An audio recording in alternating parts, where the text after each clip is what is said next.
Welcome to Survey of Accounting. This lecture is going to cover Chapter 1. Let me warn you in advance, there is a lot of information that we are going to cover in this chapter. It's going to be foreign to most of you, and it's going to seem really confusing. But that's okay, we will get through it, and as we move forward, it will begin to make sense.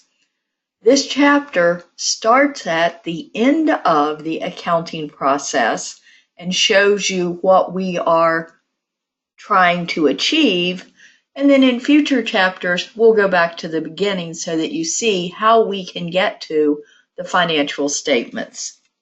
So we're going at it in somewhat of a backwards format. First thing we want to talk about are forms of business. Have you ever thought about owning your own business? One of the very first decisions that a potential business owner needs to make is what type of business, what form, what entity type do they want to use? Also, if you're working in a business and in a management position where you're helping make decisions, you need to understand the entity type of the business so that you can make the appropriate decisions. The most common form of business in the United States is a sole proprietorship. A sole proprietorship has one owner, hence the name sole proprietorship. They're very easy to form. In most cases, all you need to do is hang your shingle on the door and say open for business. Because it's one person, that one person has full control. They also have full liability. There is no separation between the business and the owner. That can be a problem. All the monies that the business makes belongs to the owner, but so do all the liabilities. And should someone sue the business, they can often take not only the business assets, but also the owner's personal assets. A second common form of business is a partnership. It's basically a sole proprietorship on steroids. There's more than one owner. The good part of that is you can draw on different talents from the different owners.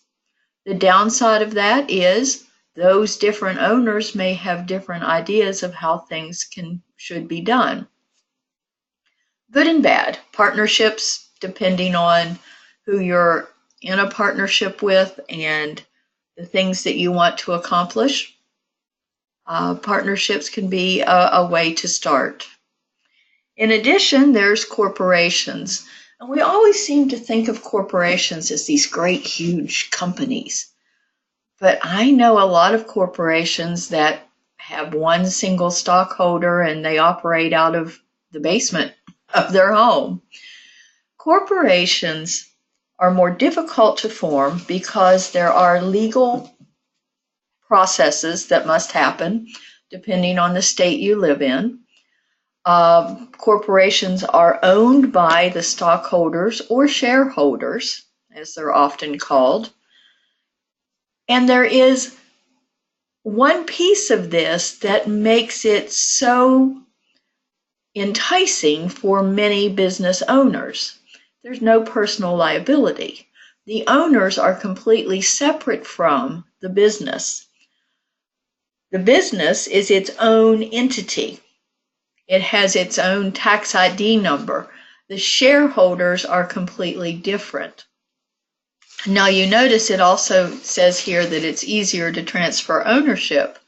If you own stock in any company, you know that you can simply sell your shares and you no longer own stock in the company. The company doesn't close, nothing really changes. It's an external transfer of ownership. In a sole proprietorship or partnership, it's not that easy to transfer ownership. The business actually has to close and reopen under the new owners, although the outside world may never realize that. Internally, it is a lot more difficult. For some reason, it seems to be easier for corporations to raise funds than sole proprietorships or partnerships. And I think part of that is simply because we assume a corporation to be a large company. It's a perception, even though it may just be one person. Anyone who owns a company or works in a company needs financial information about that company. How can you make decisions if you don't know how much money you have coming in or what your expenses are? How much are my utility bills during the winter? What do I need to have on hand so that I can make payroll? We need financial information about the company so that good decisions can be made, not just externally, but also internally. The management of the company needs to see the financial information so they can determine what to sell and what not to sell. And I think management includes other departments like marketing and financing. Marketing, how much money do we have for advertising this year? Should we spend it on television, TV ads, or radio, or newspaper, or billboards? What can we do? Finance. How are we going to pay dividends to our stockholders or shareholders? Do we have enough money to meet our bills? Every department internally needs to have access and understand the financial information. What about the production plant? How can we know how many pieces we need to produce if we don't know how much management thinks we can sell, and how can they sell that many if they don't tell marketing what it is they want to sell? It's all interrelated.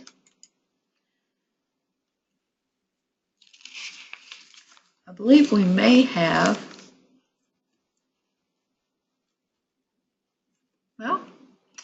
external users, and I don't see the slide here, so I may have missed that one.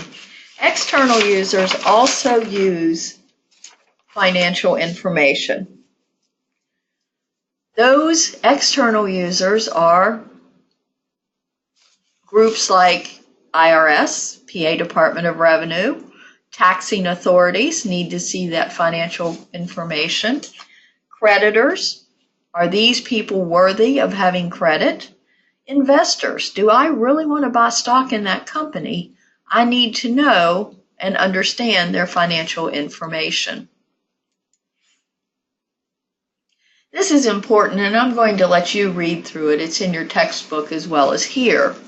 But something we've discovered in recent years is it's not just management that needs to understand and see financial information. Many successful companies are now giving the financial information to their employees so that they can understand what it is the company is doing and then work together as a team to make the company successful. Oh, there's the external users. Creditors, investors, taxing authorities. There's a number of different groups that use financial information. And in order for that financial information to be useful, it has to be timely, accurate, and usable. And we'll talk more about that as we go on. Ethics in financial reporting.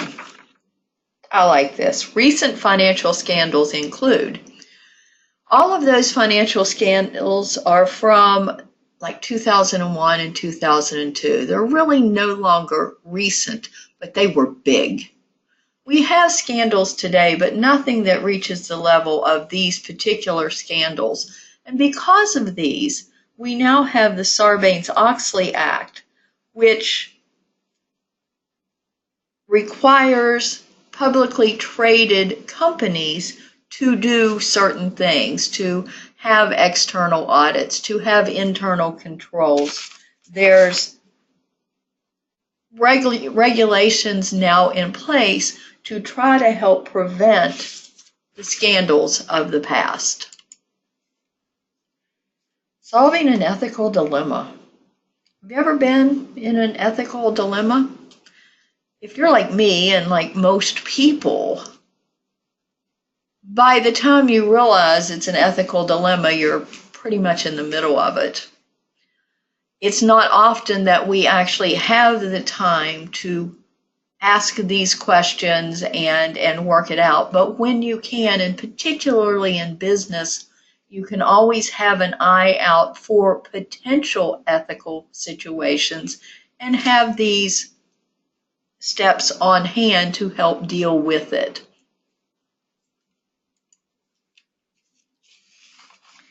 Every business is involved in three principal types of activities.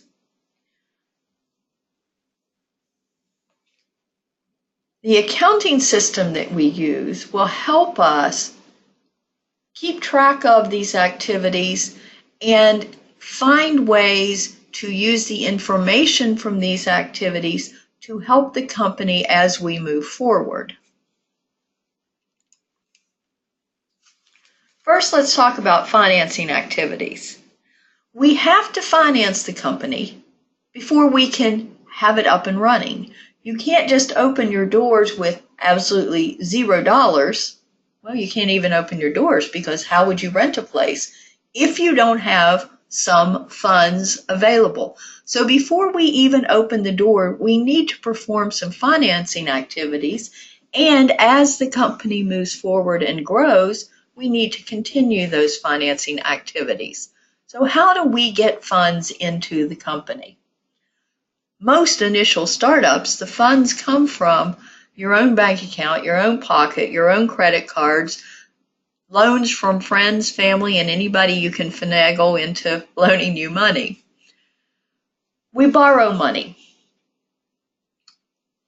Once we're established, we can actually borrow money from banks, but other creditors as well. Anything that we owe is called a liability. Now, there are liabilities that are not part of borrowing money to fund our business, and we'll talk more about those. But these are liabilities because this is called debt financing. Debt financing is funds that we get into the business that we must pay back. Notes payable, bonds payable, loans from banks, loans from other types of creditors. That's all borrowing money. We can also have equity financing. That's selling shares of stock. Common stock and preferred stock are the titles given to pieces of ownership that people purchase from the company when it's a corporation. The stockholders buy shares, so you'll also hear them called shareholders.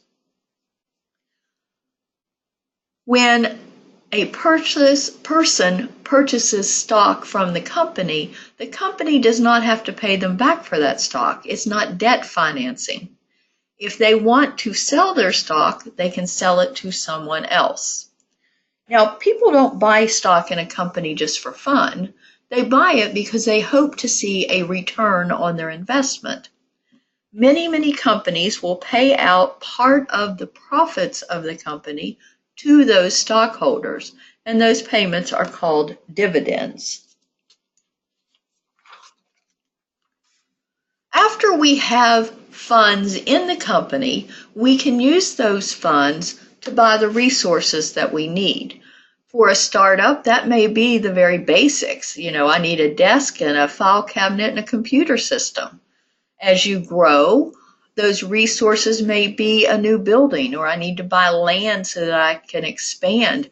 I need to buy inventory so that I can sell product, or if I'm manufacturing, so that I can make product that will get sold. Those resources are called assets. Now, there are assets other than these resources of the company, but We'll talk about those again as we move forward. Right now we want to focus on the resources that we're purchasing that we need to operate, which are part of our investing activities.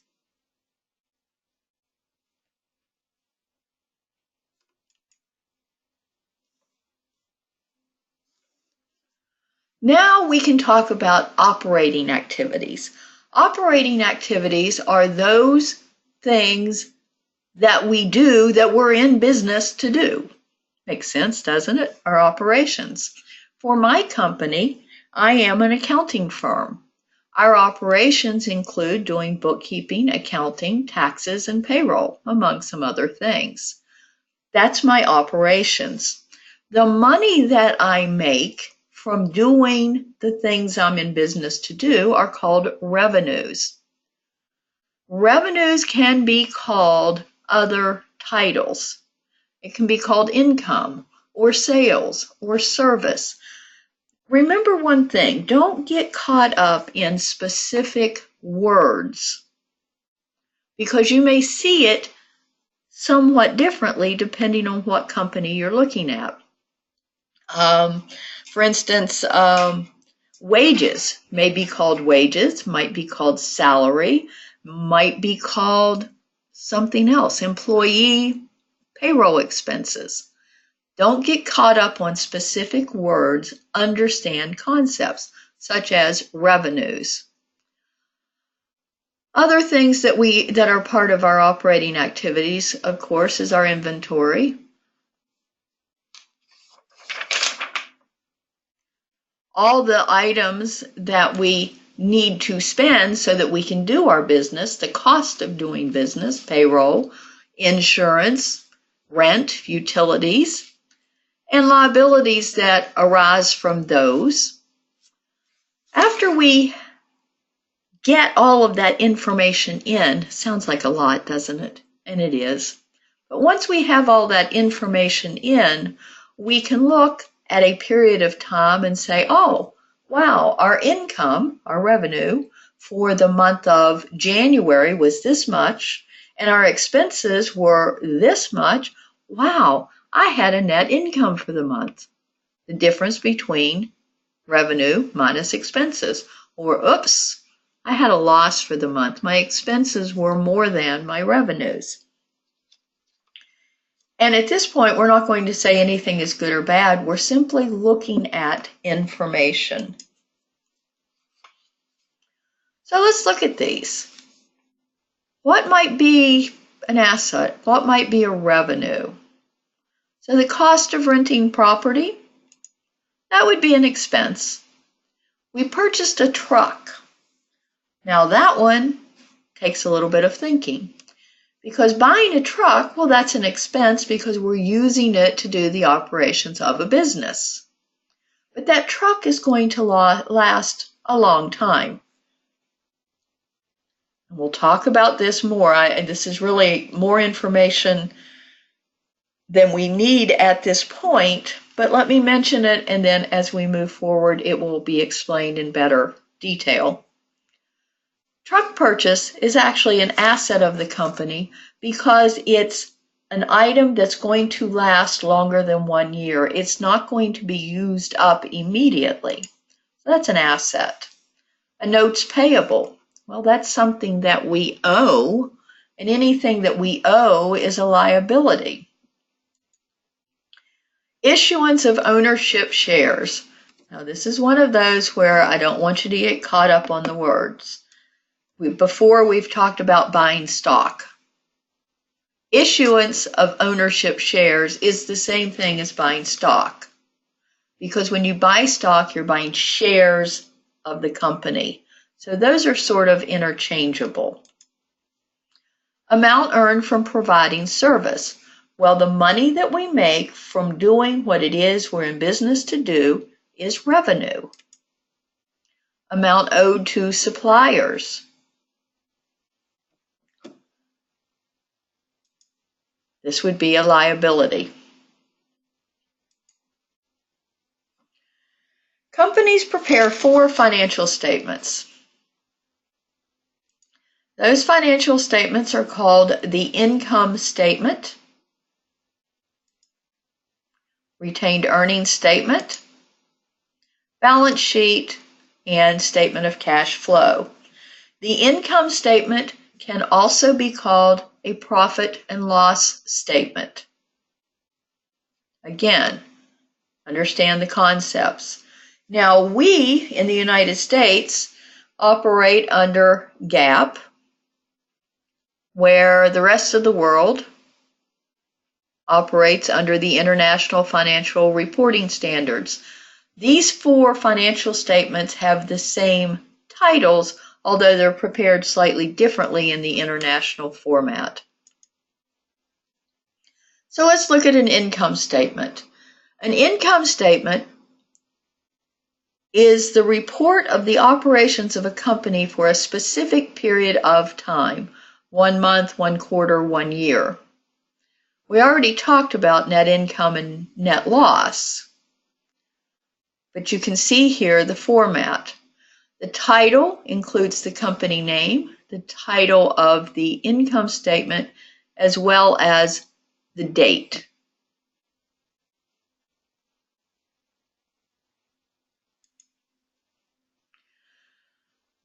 The second financial statement that I mentioned is the statement of retained earnings. And I want you to notice how the net income from the income statement carries to the retained earnings statement. All the financial statements link one to the other. On the statement of retained earnings, you start with beginning retained earnings. Now, this company was just formed, so they have no carry forward retained earnings. You add net income, or if it was a net loss, you would subtract that. You subtract out any dividends that were paid, and you get your ending retained earnings. Retained earnings is the profit that is kept in the business. And businesses don't pay out their entire profit in dividends because they need some of that profit in the business in order to expand and carry on their functions. The balance sheet. I want you to notice again that the retained earnings is carried over to the balance sheet. A balance sheet is the statement of your assets and liabilities and equity as of a particular date in time. It's a statement of the financial position of the company.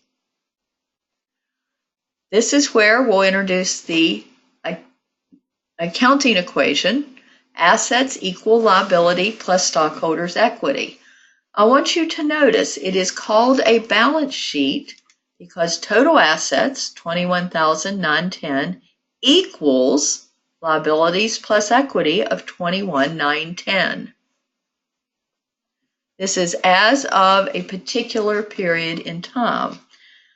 The income statement was looking at operations for a specific period of time, so the numbers on that financial statement were simply the sales and expenses for that one, in this case, 1 month period. On the balance sheet, the numbers that you see are the sums of those, they're called accounts or categories, as of this date. So the cash account is the sum as of October 31st, 2017 of every transaction that has gone through that cash account since it was first opened. The last financial statement is the statement of cash flows.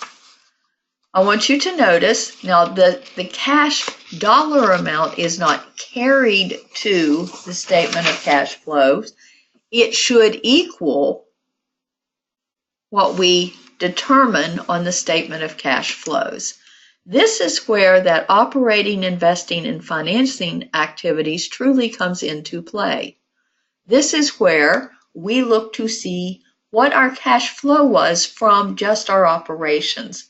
And I need to say to you There are two very important things that every company needs to monitor. One is profit. Obviously, if a company is not profitable, they're not going to be in business for a very long period of time. The other thing they need to monitor is their cash flow. These are two different things. Profit does not necessarily indicate a positive cash flow.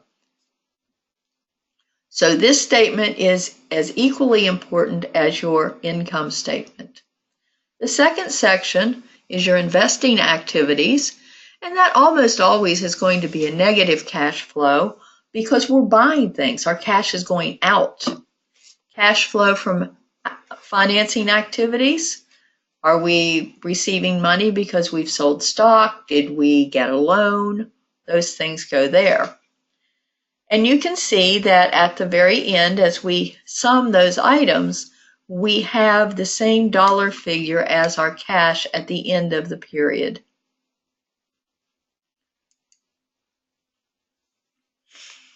Financial statements simply tell us about the numbers, the dollar amounts of the business.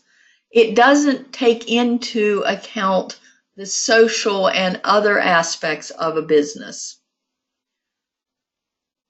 Other reports might be able to address those items, but the financial statement simply addresses the dollar amounts. We have to be able to quantify the things that we do, the transactions of the business. We're going to occasionally talk about things beyond the financials, but we're looking and learning about how to read and manage a company based on the financial information. Okay, let's prepare some financial statements. This is simply an exercise in plugging numbers into the right place and getting comfortable with where these numbers fall on that accounting equation. Are they assets? Are they liabilities? Is it revenue? Is it expenses? How can we tell? Once we get this down so we're a little more comfortable with these categories, then we'll start working with transactions and how we get from that sale to getting the transaction in our books to getting our books in a place where we can prepare financial statements. So here we're going to prepare a financial statement. The first statement prepared is the income statement. So looking at the dollar amounts here, what would go on the income statement? Well, we would need our revenues. There we see we have service revenue. We would also need our expenses. Now, generally speaking, expenses generally will be obvious, but the title of the category or account generally has the word expense in its name, because it would be very easy to assume that supplies is an expense. See, we have two different things. We have supplies expense and we have supplies. This is a concept that will really be introduced as we move forward. But when we buy supplies, until we actually use them in the company, they are an asset of the company because we own them. As they're used, they become an expense. Don't get too caught up in that just yet. There's our total expenses, and there's our net income. Now, do you remember what it is we do with net income? That's right. We carry it to our statement of retained earnings. So our beginning retained earnings was 0. We're going to add our net income. And yes, we did pay dividends. So we're going to subtract our dividends. And now we have retained earnings of $6,200 as our ending retained earnings. And what do we do with that number? It plugs into our balance sheet. So now we're going to prepare a balance sheet. And I'm sorry, apparently there's not room to include the account totals, so I'll just run through this with you. We have our cash account, our accounts receivable, our supplies, and our equipment. All these items are things that we own. We own our cash, we own our accounts receivable, obviously our supplies and equipment. To get a total of $23,200. We have a note payable of $5,000 and accounts payable of $2,000 for total liabilities of $7,000. We sold common stock for $10,000. Our retained earnings, remember, we got that number, $6,200. So our total equity is $16,200. Our total liabilities and equity is $23,200. We are in balance. One thing to also look at. Equity is the difference between our assets and our liabilities. Let's say you bought a car and the value of the car was $15,000.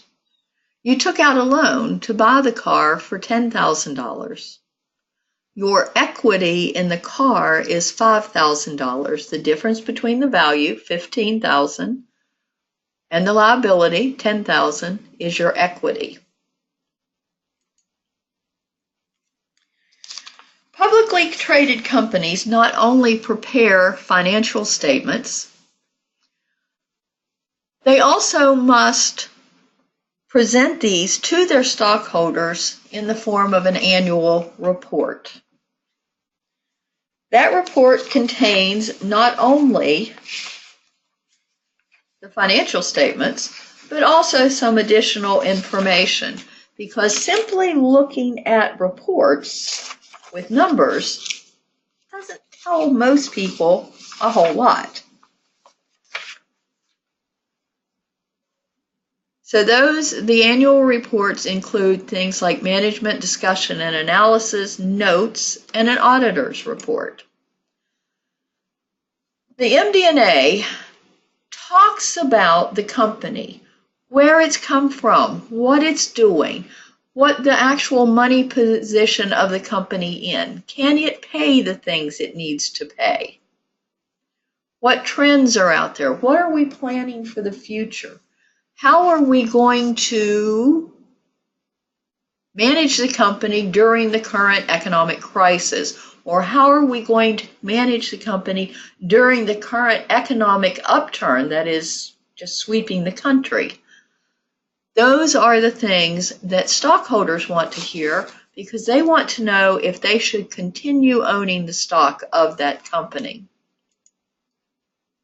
This is an example of management discussion and analysis.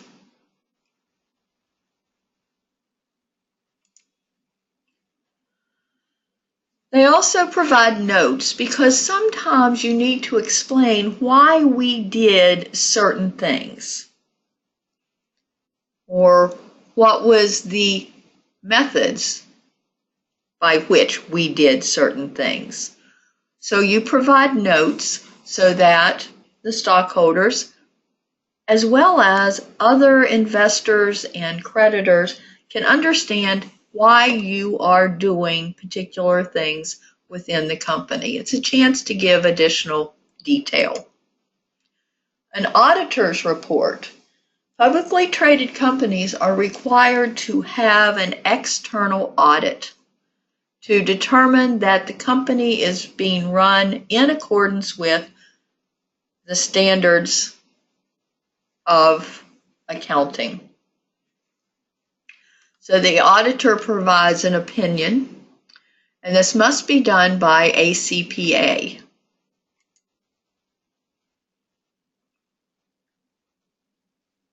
And this is an example of an auditor's report. Now that's a lot of information for one chapter for a subject that the majority of you have never really studied before. So kind of let that information settle. Don't get too caught up in the detail at this point. Kind of skim the chapter for the concepts, and then we will dig deeper into this as we move forward in the book. Thank you for your time and attention.